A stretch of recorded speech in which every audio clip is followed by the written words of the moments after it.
O exército israelense teve o dia com mais baixas desde o início do conflito, em outubro do ano passado. Foram 24 soldados mortos em 24 horas. A atualização chega com o nosso correspondente, Michel Gavendo, direto de Israel. Oi, Michel, bom dia. Bom dia, Carol. Bom dia a todos. Sim, foi o pior dia em termos de baixas militares para Israel. 3 soldados morreram em um combate e outros 21 morreram na explosão de 2 prédios. Segundo o Exército, um batalhão estava preparando esses 2 prédios para implosão, colocando bombas, colocando explosivos para implodir esses prédios, para abrir espaço para a passagem das tropas de Israel e também como parte do plano de defesa, porque esse local fica a apenas 600 metros da fronteira da faixa de Gaza com Israel. Segundo o Exército, essa explosão aconteceu quando o Hamas identificou as tropas de Israel colocando explosivos nesses prédios e disparou uma granada por foguete, uma granada impulsionada por foguete, causou a explosão e pelo menos 21 soldados morreram. Ao todo, 24 soldados no mesmo dia, já são mais de 500 soldados de Israel mortos nessa guerra desde o dia 7 de outubro, pelo menos 200 desde o início da incursão terrestre, ou seja, dentro da faixa de Gaza. O premier Benjamin Netanyahu, claro, fez uma declaração de condolências, mas repetiu que vai continuar a ação militar até a vitória total. O secretário de Defesa, o ministro da Defesa israelense também, Yoav Gallant, também repetiu que a guerra vai continuar.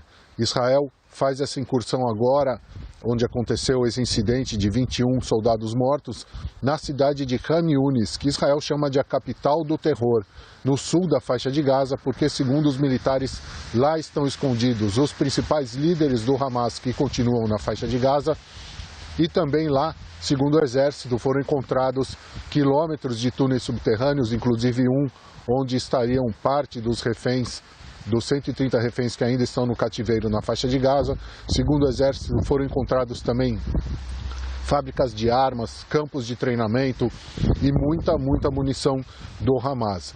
Os ataques de Israel também atingem os arredores do hospital de Khan Yunis, colocando pânico na população. Segundo o Ministério da Saúde palestino, mais de 160 pessoas morreram desde ontem nesses ataques de Israel. Os palestinos dizem que também já não há espaço nos cemitérios em que as forças de resgate não conseguem chegar nos corpos, então eles estão sendo enterrados em covas ao lado do cemitério, covas improvisadas. Desde o início da guerra, mais de 25 mil palestinos morreram, mais de 1.200 civis israelenses, segundo o Exército, mais de 500 soldados.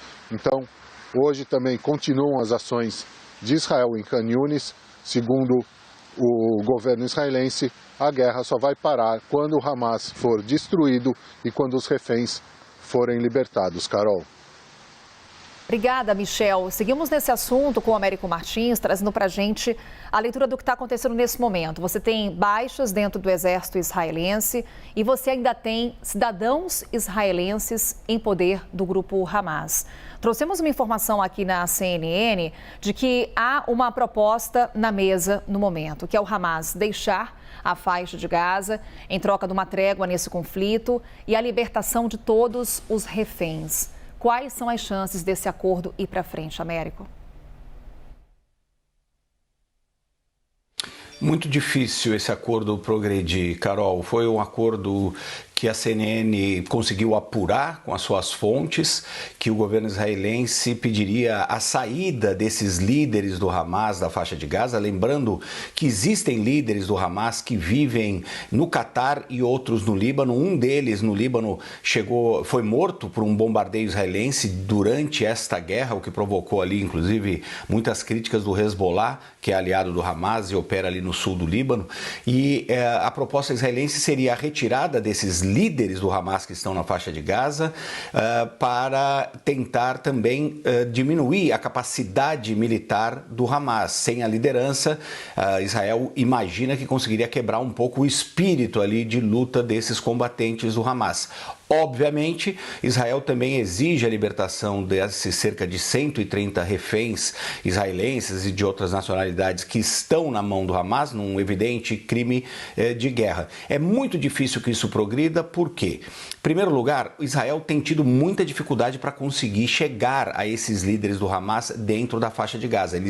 Mais de 3 meses de guerra, Israel não matou nenhum grande líder ou prendeu nenhum grande líder dentro da faixa de Gaza. O principal líder foi esse morto no Líbano. Então, primeiro ponto. Segundo ponto, o Hamas sabe que se seus líderes deixarem ali a faixa de Gaza, eles podem ser perseguidos e mortos por agentes israelenses em outros lugares. E o terceiro, obviamente, porque eles não querem essa desmobilização dos seus militantes. A mesma apuração da CNN levanta, Carol, que até agora, segundo a estimativa dos próprios israelenses, eles conseguiram destruir apenas cerca de 30% da capacidade militar do Hamas. Isso precisa ser absolutamente confirmado, mas é fato que o Hamas continua lutando e continua infligindo algumas baixas sobre os militares israelenses. Como o Michel acabou de reportar, pelo menos 3 deles foram mortos ontem num ataque do Hamas contra um blindado israelense, fora os outros 21 que estavam no prédio que estava para ser dinamitado pelos israelenses. Alguma coisa deu errado,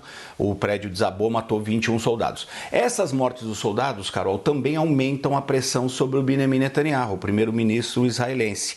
Ele está sob um fogo muito intenso, especialmente dos familiares dos reféns, que querem uma resolução para a crise.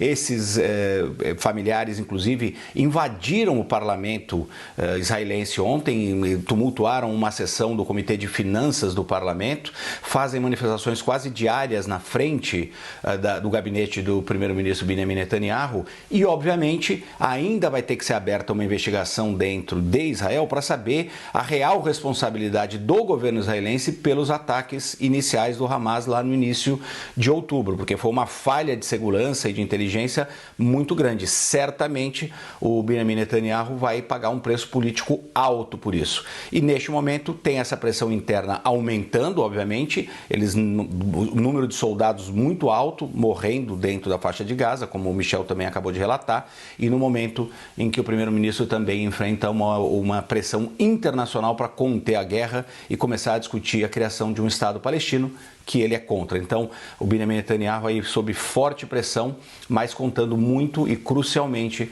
com o apoio dos extremistas de direita que estão no governo dele. Daí a pressão da população agora nos parlamentares, nos integrantes do parlamento, também em Israel. O Américo Martins relembrando que parte dos familiares desses reféns chegaram a invadir ontem o parlamento numa forte manifestação.